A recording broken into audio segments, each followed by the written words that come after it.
मी सौ अश्विनी कुलकर्णी.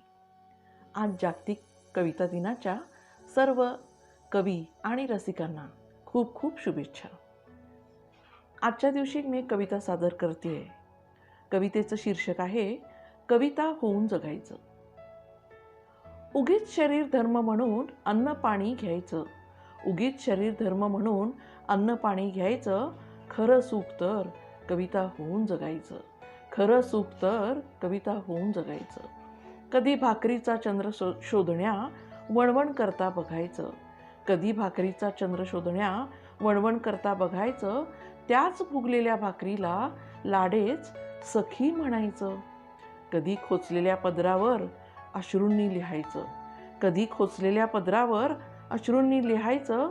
कधी त्या उडणाऱ्या पदराला लबाड चावट म्हणायचं. उगीच शरीर धर्म म्हणून अन्न पाणी घ्यायचं. खरं सुख तर कविता होऊन जगायचं. कधी सत्ताधाऱ्यांची मोठी खुर्ची होऊन बघायचं. कधी सत्ताधाऱ्यांची मोठी खुर्ची होऊन बघायचं.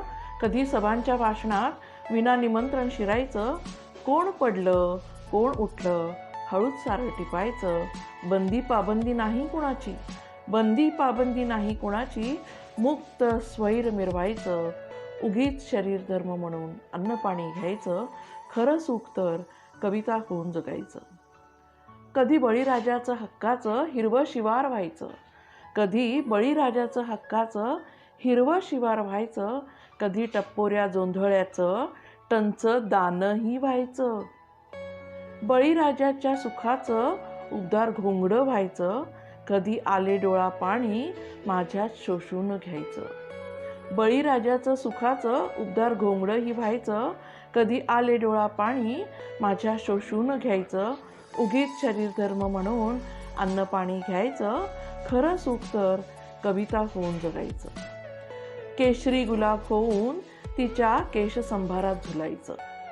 केशरी गुलाब होऊन तिच्या केशसंभारात झुलायचं. लगडलेल्या द्राक्षांना तिच्या ओठांशी न्यायचं.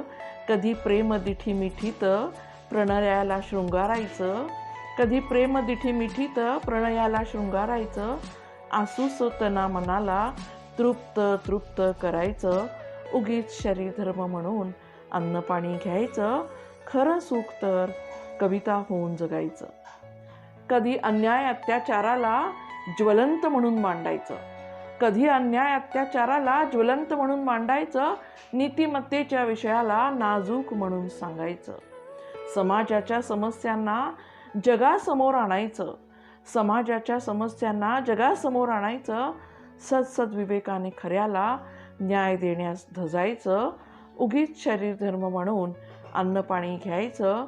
खरं सुख तर कविता होऊन जगायचं. हिरवं पिवळं सोनेरी निळं. हिरवं पिवळं सोनेरी निळं आपलं आकाश शोधायचं. निसर्गाला कुशीत घेऊन शब्दरंगांनी रंगायचं. निसर्गाला कुशीत घेऊन शब्दरंगांनी रंगायचं. पावसाला बोलवायचं लटकेच रागवायचंही. पावसाला बोलवायचं लटकेच रागवायचंही. प्रेयसी म्हणून त्याच्या घट्ट मिठीत शिरायचं. उगीच शरीर धर्म म्हणून अन्न पाणी घ्यायचं. खरं सुख तर कविता होऊन जगायचं. खरं सुख तर कविता होऊन जगायचं.